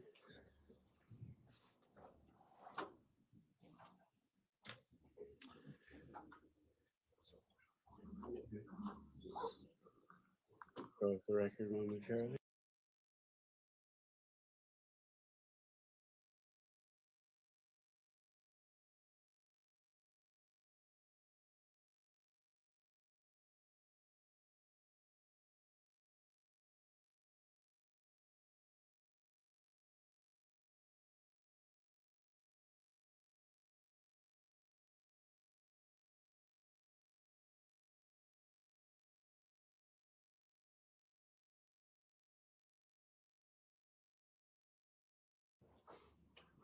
All right, all parties are present. I'm told the jury has reached a decision in this case. Before we bring in the jury, we tell those people in the audience here, regardless of what the jury's decision is, it's very important that people do not react emotionally to it. We have to remind ourselves of two things. Number one, the jurors are conscripted to be here. They're not here by choice. And two, is very much reflected in the proceedings in this case, where I've had to have 4 or 5 people arrested for not cooperating with the jury clerk's instructions to be present for jury selection. And those proceedings are ongoing. We have a difficult time getting jurors, people to participate and do their civic duty. If people were to react emotionally, it's going to affect the jury one way or the other, regardless of the decision, and that dissuades people from cooperating. So if you cannot control your emotions, you must leave at this time. I take this very seriously. I will put people in jail if they react emotionally. If you can't handle being here, do not be here for this. It is an emotional situation. And the reason is, as I stated before, my interest as a judge is to get people in the community to participate and be jurors. Anything that happens that dissuades them is taken very seriously. So you're welcome to be here, but if you can't handle the situation, please exit into the hallway and you'll find out what happened. All right, everyone's remaining with that admonition. Let's bring in the jury. We'll receive the jury's decision in this case.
All right, the jury is entering.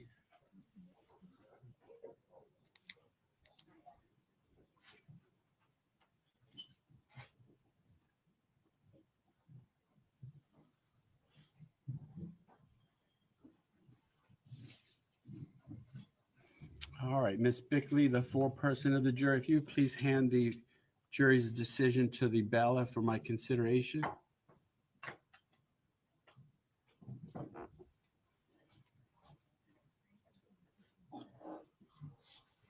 Shall we remain standing at this table, Judge? Yes, please, actually. Let me review the verdict.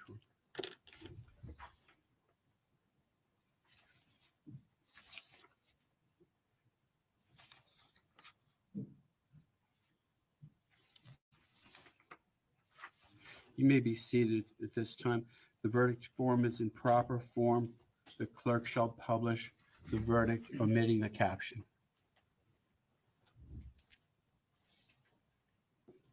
As to the murder of Tanya Wise, we the jury find as follows as to the defendant Jose Soto Escalera, aggravated factors. We the jury unanimously find that the state has established beyond a reasonable doubt that Jose Soto Escalari was previously temporarily convicted of another capital felony? Yes. We, the jury, unanimously find that the state has established beyond a reasonable doubt that the murder of Tanya Wise was committed for financial gain? No.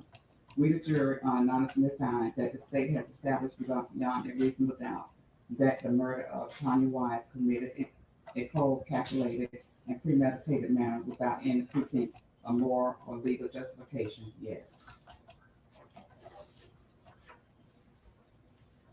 If you, the jury, answer no to every aggravating factor listed, you have completed your deliberation as to count one.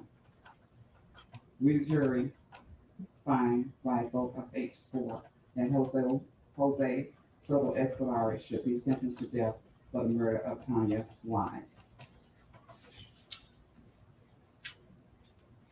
Verdict as to the murder of the unborn child of Tanya Wise. Aggravated factors. We, the jury, unanimously find that the state has established beyond a reasonable doubt that Jose Soto Escalari was previously contemporaneously convicted of another capital felony. Yes. We, the jury, unanimously find that the state has established beyond a reasonable doubt that the murder of the unborn child of Tanya Wise was committed for financial gain. No. We, the jury, unanimously find that the state has established beyond a reasonable doubt that the murder of the unborn child of Tanya Wise was committed in a cold, calculated, and premeditated manner without any pretense of moral or legal justification. Yes. We, the jury, unanimously find that the state has established beyond a reasonable doubt that the unborn child of Tanya Wise was a person less than 12 years of age. Yes. If you, the jury, answer no to every aggravated factor listed, you have completed your deliberation. We, the jury, find by a vote of 8-4 that Jose Soto Escalari should be sentenced to death for the murder of the unborn child of Tanya Wise, dated this 25th day of September 2025. Four-person Aria Bigley. Please be seated. I will poll the jury this time. Ms. Busa, does the decision announced by the clerk accurately reflect the jury's decision? Yes. Ms. Sedano, does the decision announced by the clerk accurately reflect the jury's decision? Yes. Ms. Does the decision announced by the clerk accurately reflect the jury's decision? Yes, Your Honor. Ms. Decision announced by the clerk accurately reflect the jury's decision? Ms. Does the decision announced by the clerk accurately reflect the jury's decision? Yes, Your Honor. Ms. Decision announced by the clerk accurately reflect the jury's decision? Yes, Your Honor. Mr. Fleischer, does the decision announced by the clerk accurately reflect the jury's decision? Yes, Your Honor. Ms. Decision announced by the clerk accurately reflect the jury's decision? Yes, Your Honor. Ms. Decision announced by the clerk accurately reflect the jury's decision? Yes, Your Honor. Mr. Does the decision announced by the clerk accurately reflect the jury's decision? Mrs. Yes, Your Honor. Ms. Holmes. Mr. Meek, does the decision announced by the clerk accurately reflect the jury's decision? Yes, Your Honor. And finally, Ms. The decision announced by the clerk accurately reflect the jury's decision? Yes, Your Honor. Thank you. Ladies and gentlemen of the jury, the decision of the jury is accepted by the court subject to further proceedings. It does conclude your service in this case. Before I release you, I want to instruct you of a very special privilege enjoyed by jurors, and that is no juror can ever be required to talk about the discussions that occurred in the jury room except by court order. For centuries, our society has relied upon juries for consideration of difficult cases, and we have recognized for hundreds of years that your deliberations, discussions, and votes should remain your private affair as long as you wish it. Therefore, the law gives you a unique privilege not to speak about the jury's work. Although at this time you are at liberty to speak with anyone about the case or your deliberations, you are also at liberty to refuse to speak to anyone. especially in a case of this nature, of this magnitude, in a high-profile case.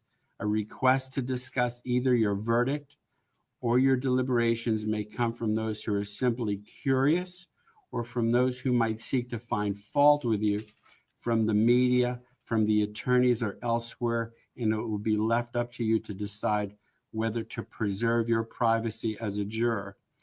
Especially given your incredible time commitment and patience that you've had in this case. Before I release you, I want to thank you so much for your time and commitment to this case. On behalf of the flags behind me, the United States of America, the state of Florida, thank you for your service. At this time, it's complete, and at this time, the ballots will assist you in leaving the courthouse. Thank you.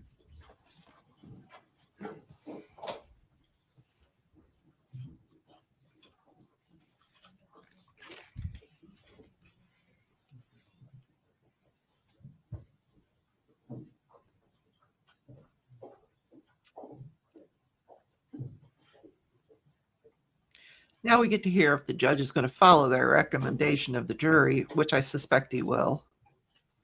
All right. At this time, the defendant, of course, remains remanded in the custody of the sheriff pending further proceedings in this case.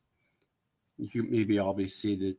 With regard to the Spencer hearing and the sentencing, I have proposed timeline with some dates that are subject to the attorney's convenience and approval. For the Spencer hearing, I have the week of October 6th with Monday, Tuesday, Wednesday, and Friday, which is October 6th, 7th, 8th, and 10th at 1:30 as possible times. And then my intent would be after the Spencer hearing on one of those dates at 1:30, the sentencing would be in early November 3rd, 4th, 5th, or 6th, which is Monday through Thursday at 9 o'clock in the morning. Did you all want to consult with your calendars and tell me what you think would be better for you? Sure. From the state? I'm good for any day on the Spencer hearing. My request, I have a date certain trial on November 3rd in Indian River County, the week of. Does the court have any dates available after that week? Let's see.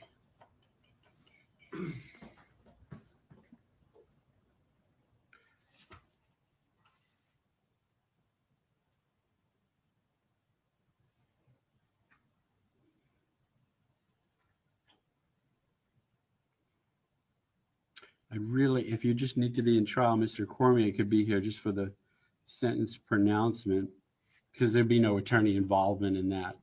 So I really would not want to go later than that. I could go earlier than that too. It's possible to go earlier than that, but that might be somewhat problematic. The reason I don't want to go earlier or later than that is, of course, my retirement is coming up. And as you know, as I mentioned, cannot work on this case whatsoever come the end of the year. So there may be some proceedings or administrative matters to me, depending on what the ultimate decision is in that time frame. So, and then when you say date certain in our business, really date certain or not really? Date certain subject to last minute requests for continuance, so forth. But, Well, Judge Meadows set it for a date certain back in like June or July. No, Sue, I'll explain what's going on here. Anything can Correct. and that's as far as the actual sentencing goes, that's really secondary because that could be adjusted. The first matter is to have the Spencer hearing. That's the most important aspect of this.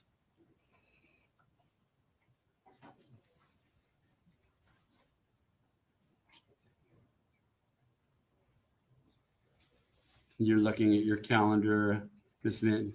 October 6th is good for me, Judge. October 6th, 1:30? Yes, sir. Does that work? Yes, sir. All right, so let's go with October 6th at 1:30. And my suggestion regarding that would be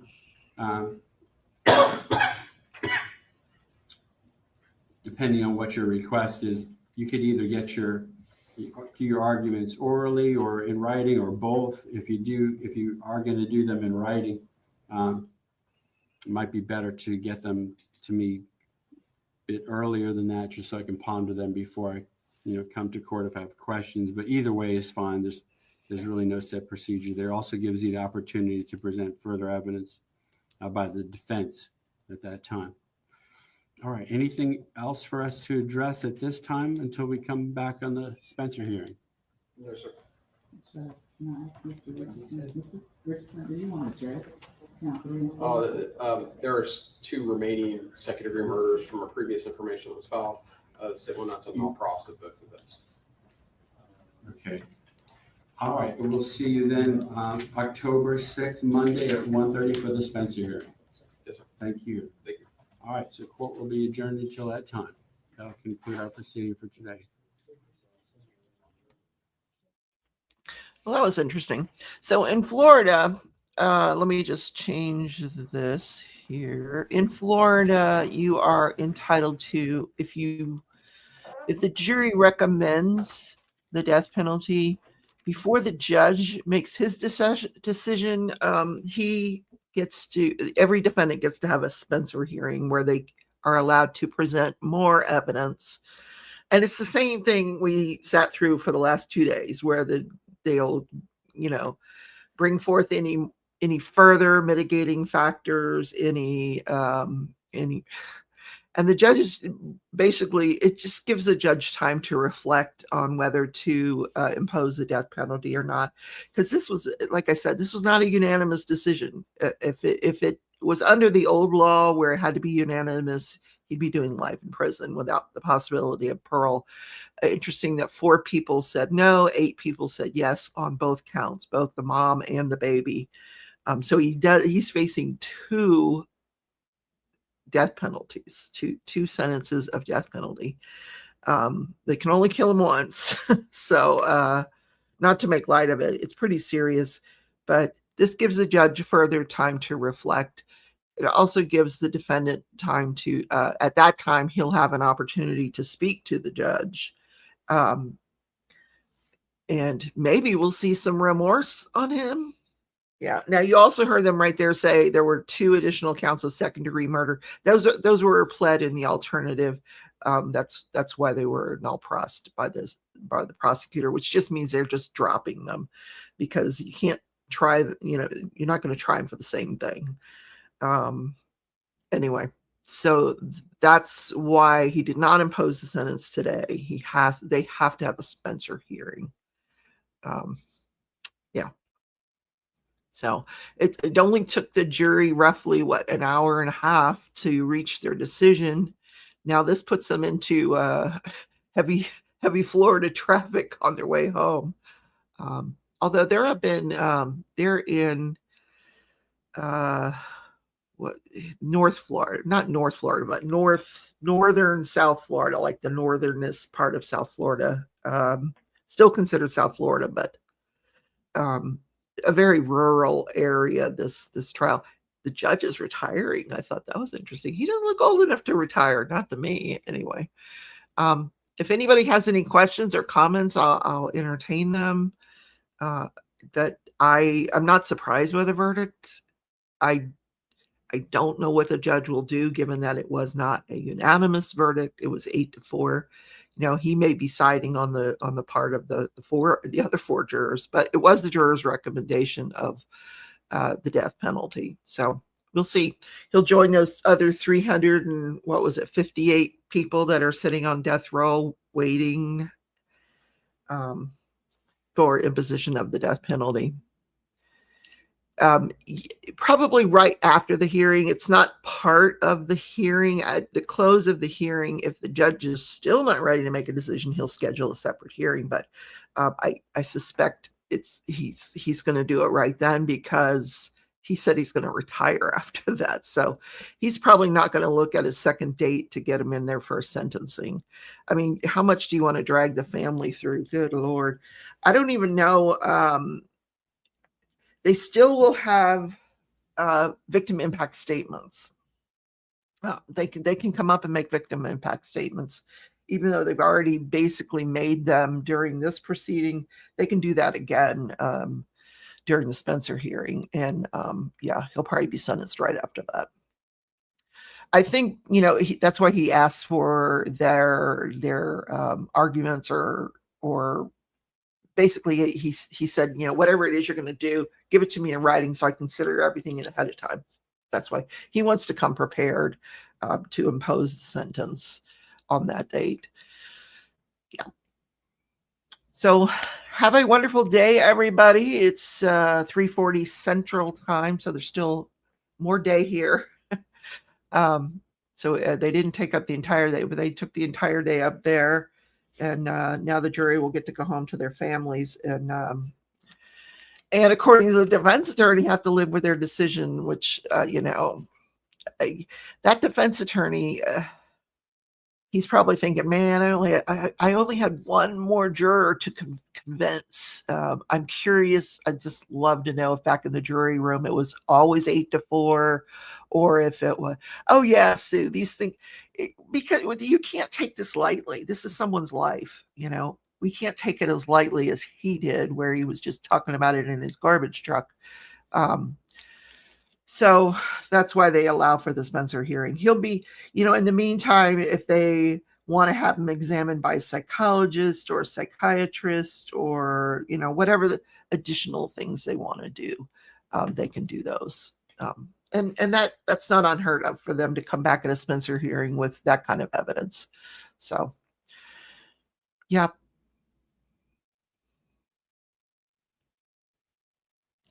All right. Yeah, it drags on. All right. Have a great day, everybody. I'll see you in the next video, the next trial. We got to look for another trial. That'll probably start on Monday. I don't think there's any trial starting tomorrow. So there's no death penalty by you. Yeah. I just, there's certain circumstances where I say, I'm thinking of that one defendant, Wade Wilson, and that was Florida too. And if anybody deserved the death penalty, it was that guy. Like what he did was so outrageous, where he took these women that he didn't even know and just killed them in the most horrendous way. The two women, and to me, that was a no-brainer. That was, but this one, you've got a guy that has no criminal history, who does something like this, like just goes off the rails. Like, I don't know what happened. How did you go through most of your entire life without a criminal history, and then all of a sudden you want to kill somebody, and not in the heat of passion? Like, you're going to plan it. Like, he must have really, really convinced himself he was going to get away with this. And he did. It was clear that he did. He just didn't think, because she was a sex worker, he didn't think that anybody was going to go looking for her, that she'd go missing, and nobody would even think the wiser of it, which just wasn't true. And then he turns around and dumps her body in plain sight, which made no sense to me. If you're going to pre-plan a murder, why are you dumping the body where everybody can find it? And then you had your truck out there where everybody could see you in the middle of nowhere, in the middle of the night. And of course he was seen. There was a witness that saw his truck. He didn't plan it well. Let's just put it that way. He didn't plan it well. He planned it, but he didn't plan it well. Anyway. And if you think about it, it was pretty horrendous what he did. But I mean, if you compare that to that Wade Wilson case where he ran over the woman, and then he backed up over, and then he ran forward, and then he backed up again. And, like, God, yeah, that guy was just off the rails, weird, crazy. And his wife, where's his wife? Maybe they can find her. Maybe they can unearth his wife and kids. Could she have done it? Good question. Good question. We didn't hear any evidence to the contrary, did we? They did not talk about, until closing arguments, there was no discussion that this could be someone else. No theories of alternate, like she did. If she had put that out there on opening statements, then the prosecutors might have been scrambling, like, wait a minute, what? But they threw it out there like just to see if it would stick to the wall, and maybe it didn't. I don't know. Well, it didn't, because they were pretty convinced that he committed the murders. But the wife, I don't know where she is. Where are the adult children? According to their defense attorney, they all jumped ship. They all jumped ship. Why? Why would you jump ship? If that was my dad, I'd be right there. You know, I would be Johnny on the spot with him, trying to save his life. No kids. Like, how they were talking about how great of a father he was. Well, then where are the kids? Where are your kids? Why aren't they supporting you? And he's already been in jail for 7 or 8 years now. So I had a thought, but no, I'm not going to go with that. I would have punished him in a whole different way, but I'm not even going to say it because YouTube wouldn't like it. I tried to type it before, but YouTube wouldn't like it. So anyway, the unknown hairs, the blonde hair on the shoes, I know. And they were like so perfectly lined up in the back seat of his truck. Like, here they are. Here's the body. Here's my husband's truck. Who knows? If that'll make a great Lifetime movie, won't it? Where at the end, everybody finds out that the wife did it. The wife's driving away smiling because there's a fly in here. The wife's driving away smiling because she got away with it. That's a good movie. That's going to be a good movie. Where's the cousin? Where's Cousin Eddie? Where's Cousin Eddie? This thing keeps flying around. Stop. Yeah. All right, guys. I'll see you in the next video. Have a wonderful afternoon, everybody. Take care.